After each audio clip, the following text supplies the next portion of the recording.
Dear viewer, if you go into this movie thinking it's a Roland Emmerich type disaster movie, you're doing it wrong. I know from experience, because I someone very close to me watched this before me and didn't like it, and then I explained it to them, and they were like, and they actually are going to watch it again. That is all I will say. Hi, everyone! It's me, Grant, the movie and TV guy. Welcome to Raise the Popcorn with Grant, everybody. And today we are talking about a movie. Movies and TV, that's what we do here, and that movie is Leave the World Behind. Leave the World Behind is directed by Sam Esmail, who previously was the head showrunner on Homecoming, and more particularly well-known, Mr. Robot. It's based on the novel of the same name, and it's executive produced by Barack and Michelle Obama? Okay. Yeah, they executive produced this. So what is Leave the World Behind about? Film centers on Amanda. She's played by Julia Roberts. She and her husband Clay, played by Ethan Hawke, and their teenage son and young daughter decide to... Julia Roberts states at the beginning of the film, she fucking hates people. And they decide they're going to go off to this, sort of this Airbnb, sort of renting out this little vacation house for a bit, just to, see how the world is. And the young daughter is really, really badly wants to watch the final episode of Friends, but there seems to be some sort of internet issue, and we're all used to that on this channel.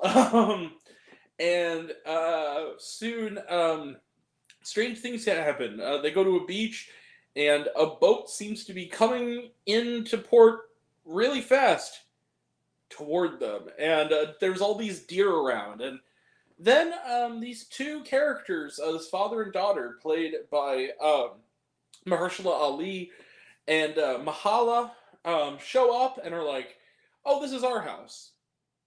This is our house. We, but there's a blackout going on, and we need to come home for a bit.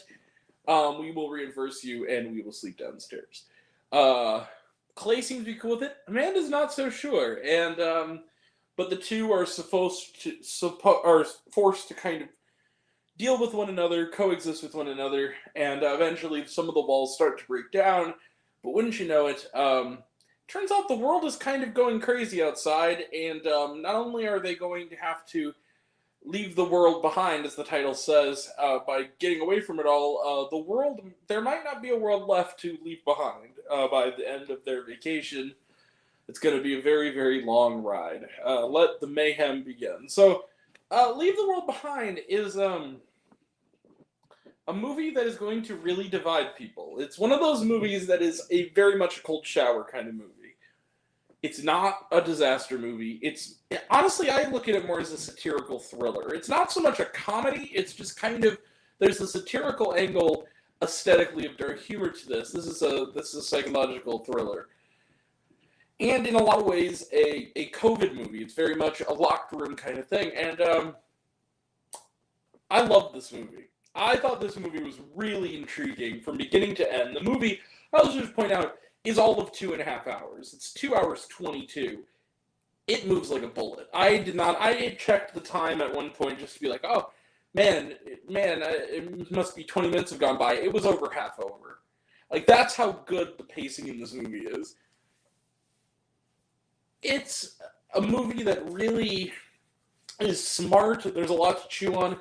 There's elements involving race in this movie. There's elements involving sort of the distractions we create in our entertainment that are positive in that it gives us something to take our mind off of the world, but it also poisons us and makes us ignorant of the world, and it makes us jaded and kind of inhuman.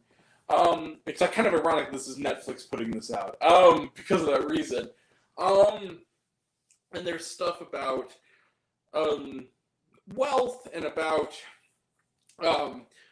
how governments and, political parties manufacture conflict and manufacture malice in order to get some kind of, upper hand in some kind of cultural war. There's all this stuff going on that's really intriguing. There's all these stuff that tackles sort of both sides of the argument in a way that's really, and the positives and the negatives in a way that's actually really intriguing. Sam Esmail, who again is most known for Mr. Robot, his visual style, I think he directed one other film other than this. I've never seen it. I kind of want to, and I want to see what he does next, because the filmmaking in this is beautiful. The way this is shot, and it's the scenes that are meant to be suspenseful are terrifying. There's scenes involving, like I said, that boat, other scenes involving the deer, a sort of a plane crash mixed with sort of a tidal wave. Really, really effective moments. The whole cast is terrific. Mahershala Ali is particularly really good. Kevin Bacon has a nice sort of extended cameo as sort of a seemingly weird survivalist neighbor, Mahershala Ali, who turns out to be actually kind of useful in the long run, as often is the case. Basically, the Tim Robbins character from War of the Worlds. And the whole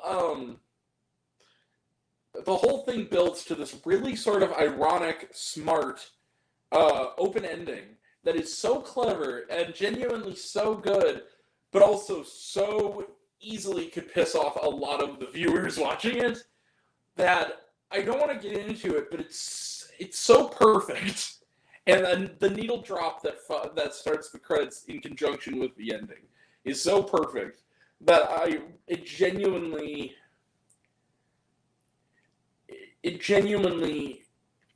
made me feel like my intelligence was respected. This is a really intellectual movie. It's a very philosophical movie. It's not so much a thriller. There's almost no violence in it. There's almost no disaster stuff in it. It's really more psychological and character-driven. But the characters are interesting. The dialogue is terrific. There's, these different sort of, monologues. Julia Roberts one at the beginning, really at the very beginning, is in particularly a standout.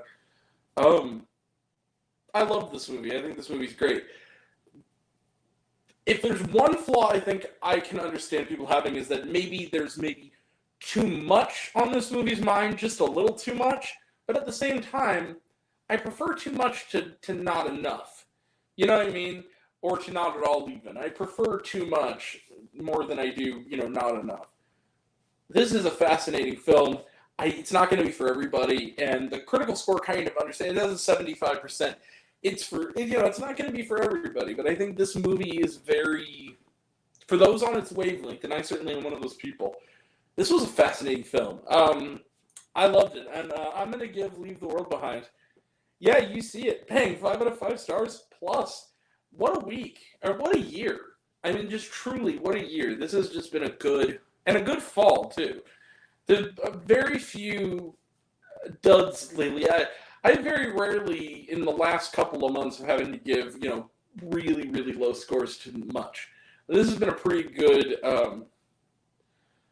latter point of the year so far. So, anyway, that being said, 5 out of 5 stars plus for Leave the World Behind. Let's close the book on it. Trailer Trash, non-watch on Netflix. Was there shawarma?